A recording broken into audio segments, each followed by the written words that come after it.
Have a look at this interaction right after the press conference. This is between Canadian Prime Minister Mark Carney and President Trump. Carney thanks Trump for upgrading him to president instead of calling him prime minister. And Trump responds as quick as a flash with, well, I could have called you governor. So you going back? I'll go back. I'm glad you upgraded me to president. Did I say? Great stuff. That's good. I started. At least I didn't say that. Yes, of course, referring to earlier this year, Kosha, when Trump was talking about Canada becoming the 51st state, and yeah, Carney would be governor there. Yeah, and now that he's achieved peace in the Middle East, maybe that will be back on the table, that agenda along with Greenland, we shall see.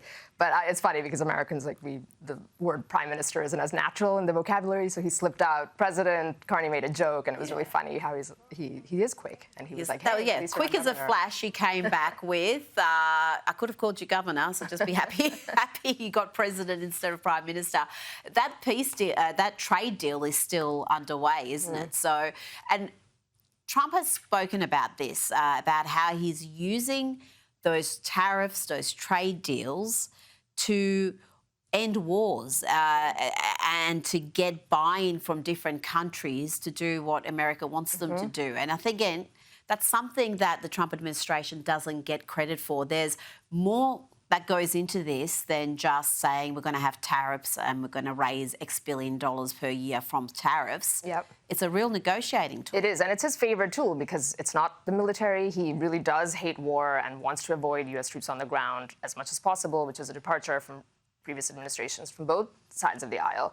And tariffs is something he loves. He's being sued by it domestically. There is that case still making its way up to the Supreme Court saying you don't have the power to exercise tariffs, which is crazy when you think about it, because he has been using it, and he reportedly did use it even here, like bringing those Arab nations to the table back as we were just discussing. Reportedly, a big part of that was actually offering greater trade deals, not necessarily tariffs, but more incentives, financial incentives to invest in the U.S. He did that big trip in the Middle East a few months ago. It's all linked. It's all linked.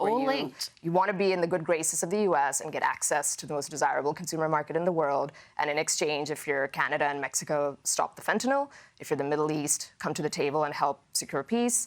And on it goes. China is, of course, the tricky one, but that's another story for another day. Yeah. Now, Donald Trump features on Time magazine's front cover. Let's have a look. They write, the living Israeli hostages held in Gaza have been freed under the first phase of Donald Trump's peace plan alongside a Palestinian prisoner release. The deal may become a signature achievement of Trump's second term, and it could mark a strategic turning point for the Middle East. All sorts of Captain Obvious commentary there. But Kosha, Time could not help themselves. They had to run a terrible picture, terrible angle. They are just so petty. They just couldn't say, OK, we're going to put him on the front page and it's going to be a complimentary story for once. He's going to be on the front cover. No, they had to put the most hideous photo they could find. And I have to imagine he's very unhappy about that because he's somebody who's very, conscious of image. And he's put out some amazing, iconic pictures, thankfully. That this one is not as important as it would have been pre-social media. He's got the fight, fight, fight photo. He's got the mugshot. He's got beautiful inauguration photos. But it is petty. You could say that they at least were one step better than the Nobel Committee, who wouldn't even deign to award him the prize. At least these guys gave him the cover. But yes, I don't think it's a coincidence that they chose that very unflattering photo. Kosha Gada, thank you for your time. Pleasure.